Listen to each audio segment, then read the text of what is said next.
welcome to WTOL 11 News on WTOL 11 Plus. Hi, I'm Tatiana Cash. Thanks so much for joining us here online. Now, when it comes to the weather, today I feel like we had a bit of everything. There was sunshine and there was rain, and then it was surely very windy. So what exactly is in the rest of the store for this weekend? We need to ask our meteorologist, Kaylee Bowers. Kaylee, what's going on over there? I mean, Tatiana, you hit the nail right there on the head. We're talking sunshine, we're talking rain, and we're talking gusty winds, not only for the rest of Saturday, but also for the rest of the weekend. Things not too bad over downtown Toledo, just seeing that mixture of sunshine and clouds. However, a few of us definitely seeing a little bit of that rain here and there. Really just depends on where you are. But we're watching that area of low pressure off towards the north, bringing us some of that wraparound moisture here in northwest Ohio and southeastern Michigan. But not everyone seeing that rain, just a little bit of rain here and there, just really depends on where you are. But we're seeing temperatures already cooling down, seeing evening temperatures in the mid 50s, some in the low 50s, and actually Hillsdale already in the upper 40s. We'll continue to cool down throughout those nighttime hours as we continue to see those rain showers shift on out of here and seeing on and off clouds and clear skies throughout those nighttime hours. However, still more rain is on the way for some of us as we head on into Sunday. Again, not lasting long and certainly will not be widespread. Overall, a mixture of clear skies and clouds. And we're seeing another day with gusty winds. We'll see wind gusts anywhere between about 15 to 20, even 25 miles an hour throughout the morning and also throughout the afternoon. So if you have any loose outdoor objects, make sure to bring them inside or secure them safely so that way they're not rolling down the street or into your neighbor's yard. Tonight, those spotty light rain showers possible. Another cool night. We're forecasting lows in the low 40s. So yeah, it's chilly. It's that time of year, but this is still below average. Normally our average highs in the mid to upper 40s. Heading out to the Apple Butter Festival tomorrow, grab the sweater. Seeing highs in the mid 50s, it will be chilly and also a bit more on the breezy side with that small chance for just a little bit of rain here and there. Temperatures in the mid 50s throughout the afternoon, and that's just all across the area and sticking around for the first half of the week. 55 for your Monday, 57 by Tuesday, 61 as we head on into your Wednesday, finally back to the 60s at least, mid 60s for your Thursday. Have the rain gear ready to go for the second half of the week, and also into the weekend, more rain and cooling back down to the mid 50s.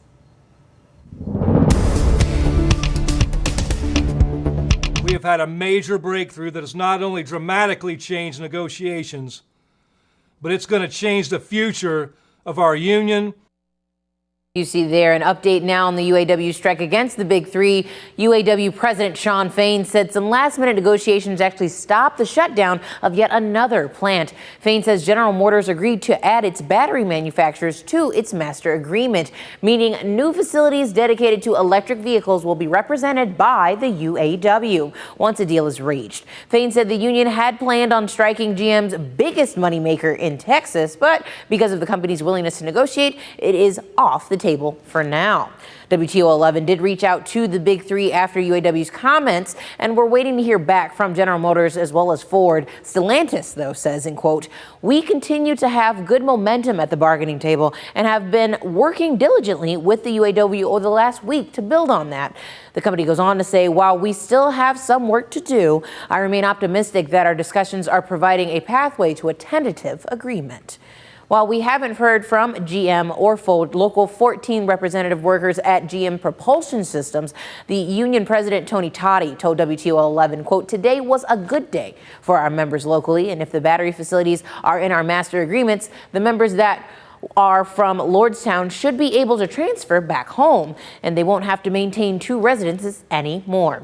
And as this strike expands, UAW members from the Toledo's Jeep plant have been on the line since day one, now heading into week 4. They're feeling definitely the changes from that $500 a week strike pay. Some of them are hurting. They're looking at part-time jobs right now just to make ends meet, but they're willing to stand out here as long as it takes also. Workers WTOL 11 spoke with say they're hoping progress is being made so they can get back to work, but they're here for the cause as long as it's happening. Everything about this is unpleasant and unprecedented. I mean, we're we're pretty darn proud of the Jeep here in this city. We don't just make it, we invented it. This is the machine that, according to Dwight Eisenhower in his memoirs, won the World War. I mean, we're so proud of it. After 3 weeks of this strike, for the first time, WTOL 11 got to talk to Toledo Mayor Wade Kapsakavage about it, and we've heard about the strike funds for UAW members. Our Jeff Smith found out how long the city can handle this. We've been making it for 83 years. They've never been on strike before. It's the first time in 83 years that anything like this has happened. Toledo Mayor Wade Kapsakavage says these are not typical times, and he hopes Toledoans can let the negotiations play out. But with no signs of a deal, we wanted to talk dollars and cents. First, what's this strike costing the city? Every month that the workers at Jeep are out on strike costs the city about, not quite $1 million, but almost $1 million in lost general fund revenues from loss of income tax. So does that mean that city employees don't get paid at some point, or city services would come to a screeching halt? No justice! No Jeeps! No justice! No Jeeps!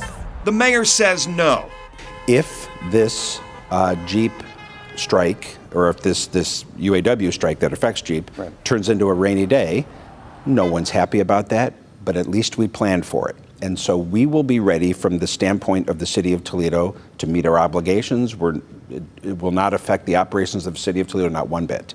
So the city could keep filling potholes, but what about Toledo businesses and the overall economy? Those 6,000 employees, make a total of $36 million per month. So you could think of that, whether you refer to that as purchasing power or buying power, that is an aggregate $36 million loss to the local economy of fewer blue jeans being purchased and fewer trips to restaurants and such. The mayor says he's a true believer in the process, regardless of all this back and forth between the UAW leadership and the Big Three. And he says he thinks the end result could ultimately benefit Toledo.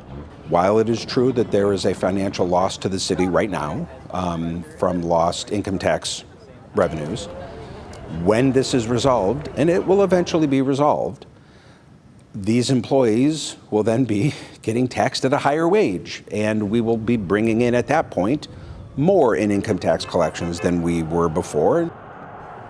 The mayor says Toledo's so-called rainy day fund sits around $64 million right now. And he says the money, if needed, would sustain city services should this strike continue. By the way, we would check in with the city councilman George Sarantu, who is the chair of the finance committee. And he expanded on those numbers, saying if every UAW employee was on strike, so that's both GM and Stellantis, the city would lose about $1.5 million a month. And he did back up the rainy day fund number, saying it'll have about $64 million by the end of this year.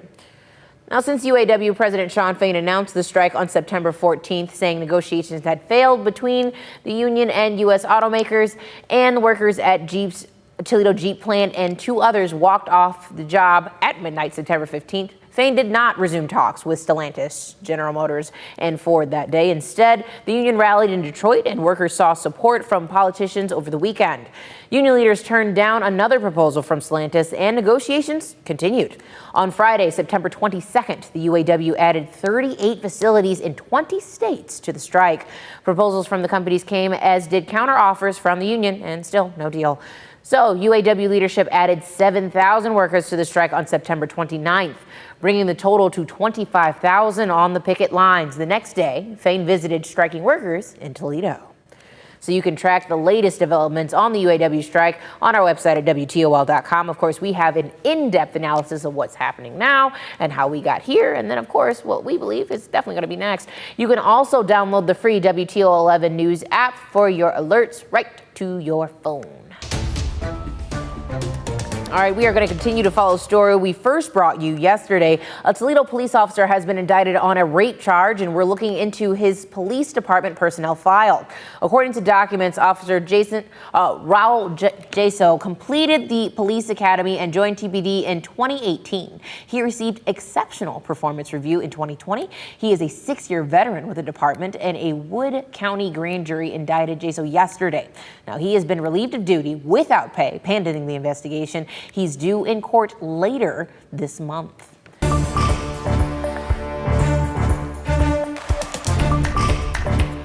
We have an update to a cold case our 11 Investigates team, has been looking into since late last year.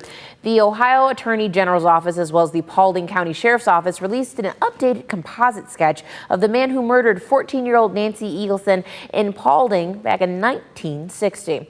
In the new composite, a hat has been added, you can see there, to the suspect, and his face is a little bit more full than in the 1960 sketch. Back in February, our team produced a 3-night series on the case, leading to multiple new leads and suspects. Nancy's younger sister, Cheryl, actually told us she witnessed the abduction and worked with the state's cold case unit to add new details to the sketch. Anyone with information should call the Sheriff's Department at 419-399-3791. Again, that's 419-399-3791. You can see our investigation as well as videos on WTOL.com and on the WTOL.com YouTube page. Tonight, we're getting a look at the moments Ohio State Highway Patrol troopers stopped a Chicago murderer suspect in Ohio. Trapper 1, okay. Trapper 1, okay. Successful pit. In the median, we're done. State Patrol was chasing 45-year-old Danny E. Berry through Hancock County before ramming his car in Auglaize County. The car came to a stop, you see there, in the median, and small flames and smoke could actually be seen coming from the vehicle. Troopers with their weapons drawn ordered Berry to get out of the car. Eventually, he does get out with a weapon in his hand and then walks to the middle of the highway. We got to end this soon, boys. Gun in right hand. Don't do it! No, don't do it! Drop the gun! Drop the gun! Now that's when troopers shot him. He was taken to the hospital with serious injuries at the time, though it is unclear of his current condition. No troopers were injured in this incident. And we are tracking some more spotty on and off rain showers for some of us as we head on into Sunday. Otherwise, gusty winds and that mixture of sunshine and clouds. A little bit more on the cooler side for Sunday. Once again, we're in the mid 50s, and that transitions for the first half of the week, mid to upper 50s. But at least things are nice and dry. Finally back to the 60s for your hump day. And looking ahead towards the second half of the week, still in the low to mid 60s with more rain chances on the way. And next weekend, it's going to be chilly. It's going to be wet, but you know what? It could be better. It also could be worse, and we're going to continue to see those cooler temperatures for the first half of the following week, Tatiana. Haley, I am doing my best not to give you a ton of guff because it could be better. Yes, it could be better, Haley. It could be worse. Well, exactly. fine, I suppose. Well, thank you so much for an okay cast, I suppose, but thank you for sticking with me, of course, here on WTOL 11+. And then thank you, of course, for joining us. We'll have more on tonight on WTOL 11 and, of course, on Fox 36, Channel 10. Have a great night.